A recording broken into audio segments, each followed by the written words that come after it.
Hello friends, welcome to my channel.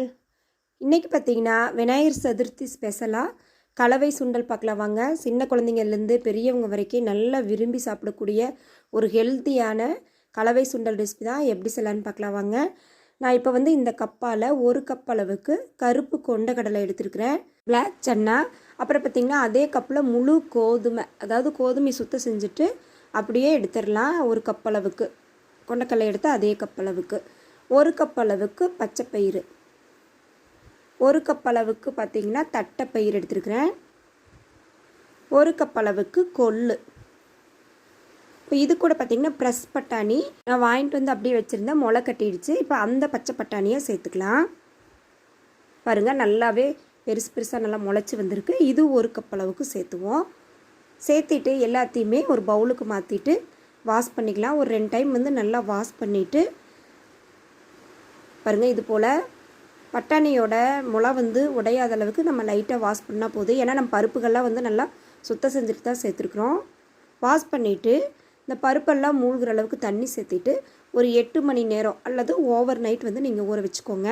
காலையில் நீங்கள் சுண்டல் செய்கிற அப்படின்னா நைட்டு ஊற வச்சுக்கோங்க. ஈவினிங் சுண்டல் செய்கிற அப்படின்னா காலையில் 6 மணி போல் ஊற வச்சிங்கன்னா பருப்பு எல்லாமே நல்லா ஊறிருக்கு. பாருங்கள், இப்போது 8 மணி நேரம் ஆயிடுச்சு. பருப்பு எல்லாமே நல்லா ஊறி வந்திருக்கு. நம்ம அப்படியே குக்கருக்கு மாற்றிக்கலாம். இந்த தண்ணியை வேஸ்ட் பண்ண வேண்டாம்.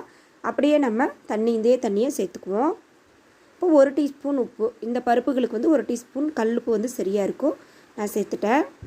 இப்போ குக்கரை மூடி போட்டுட்டு ஒரு 5 விசில் விட்டுருவோம். விசிலெல்லாம் போய் நல்லா நம்மளுக்கு ஆறிடுச்சு. இப்போ ஓப்பன் பண்ணி பார்க்கலாம்.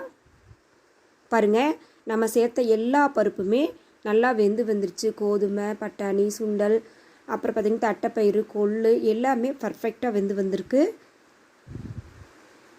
அவ்வளோதாங்க. இதில் இருக்கிற தண்ணி வந்து நீங்கள் வேஸ்ட் பண்ண வேண்டாம். இதில் கொஞ்சமாக பெப்பர், பூண்டும் சேர்த்துட்டு அப்படியே சூப்பு மாதிரி கூட நீங்கள் குடிச்சிக்கலாம். இது அப்படியே ஓரமாக இருக்கட்டும். இன்னும் தாளிச்சிடலாம். ஒரு கடாயில் பார்த்திங்கன்னா ஒரு 2 டேபிள் ஸ்பூன் ஆயில் சேர்த்துக்குவோம். ஒரு சின்ன பீஸு பட்டை, அதை வந்து 2ஆக உடைச்சிட்டு சேர்த்துக்குவோம். 1/4 டீஸ்பூன் போல் சோம்பு சேர்த்துக்கலாங்க. சோம்பு வந்து ஒரு நல்ல வாசனை கொடுக்கும், அதனால் சோம்பு சேர்த்துக்குவோம். இப்போ இது கூட பார்த்திங்கன்னா 1/4 டீஸ்பூன் கடுகு சேர்த்துக்கலாம். 1 டேபிள் ஸ்பூன் போல் உளுந்து, 1 டேபிள் ஸ்பூன் போல் கடலைப்பருப்பு சேர்த்துக்கலாம். பருப்பு லைட்டாக பொரிஞ்சதையும் அடுப்பை வந்து நீங்கள் சிம்மில் வச்சுக்கோங்க. இப்போது நல்ல ஒரு பெரிய வெங்காயத்தை எடுத்து நல்லா பொடுசாக கட் பண்ணியிருக்கிறேன், அதை சேர்த்துக்கலாம். காரத்துக்கு 3 பச்சை மிளகாய் அதையே கட் பண்ணியிருக்கிறேன், சேர்த்துக்கலாம். ஒரே ஒரு காஞ்ச மிளகாய், அதையும் சேர்த்துக்குவோம்.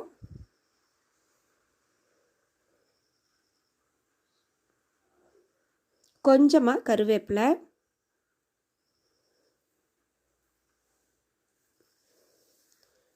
சேர்த்து வதக்கி விட்டுருவோம். பார்த்திங்கன்னா வெங்காயம், பச்சை மிளகாய், காஞ்ச மிளகாய் எல்லாமே வறுவட்டுருச்சு. இன்னும் இது கூட வந்து நம்ம சுண்டல் சேர்த்துக்கலாம். ஒரு அரிக்கரண்டி வச்சு அழுங்காமல் சுண்டல் மட்டும் நம்ம எடுத்துக்குவோம். தண்ணி இல்லாமல் எடுத்து இது கூட சேர்த்துருவோம். சேர்த்துட்டு ஒரு கரண்டி வச்சு மெதுவாக மிக்ஸ் பண்ணி விட்டுடலாம்.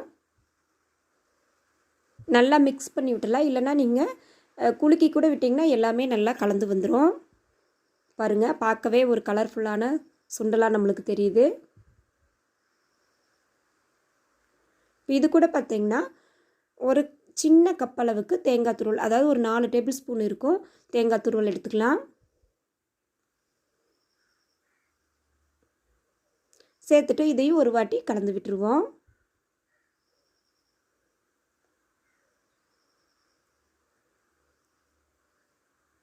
இப்போ இதுக்கு கடைசியாக பார்த்திங்கன்னா ஒரு 1/4 டீஸ்பூன் போல் கரம் மசாலா சேர்த்துக்கலாம். இந்த கரம் மசாலா சேர்த்திங்கன்னா நல்ல ஒரு மணமாக இருக்கும். சேர்த்துட்டு ஒரு முறை கலந்து விட்டுருவோம். ஒரு 1 நிமிஷம் போல் அடுப்பில் இருந்தால் போதும். கரம் மசாலா சேர்த்திட்டு இப்போ கடைசியாக மல்லி இலை தூவிடுவோம். அவ்வளோதாங்க, அருமையான ஹெல்த்தியான ஒரு கலவை சுண்டல் ரெடி ஆயிடுச்சு. நம்ம வெறுமனே விநாயகர் சதுர்த்திக்கு சுண்டல் வைக்கிறத விட இந்த மாதிரி ஒரு கலர்ஃபுல்லான கலவை சுண்டல் வந்து நம்ம செஞ்சு வைக்கலாம். குழந்தைங்க, பெரியவங்க எல்லாத்துக்குமே கொடுக்கும்போது இந்த பருப்புகளில் இருக்கிற எல்லா சத்துக்களுமே அவங்களுக்கு வந்து கிடைக்கும். அவ்வளோதாங்க, சூப்பரான டேஸ்டியான கலவை மசாலா சுண்டல் ரெடி ஆயிடுச்சு. இந்த வீடியோ பிடிச்சிருந்தா சேனலை மறக்காமல் சப்ஸ்கிரைப் பண்ணிடுங்க. லைக் பண்ணுங்கள், ஷேர் பண்ணுங்கள், கமெண்ட் பண்ணுங்கள். இந்த விநாயகர் சதுர்த்திக்கு இது போல் சுண்டல் செஞ்சு நீங்கள் கடவுளுக்கு படைக்கலாம்.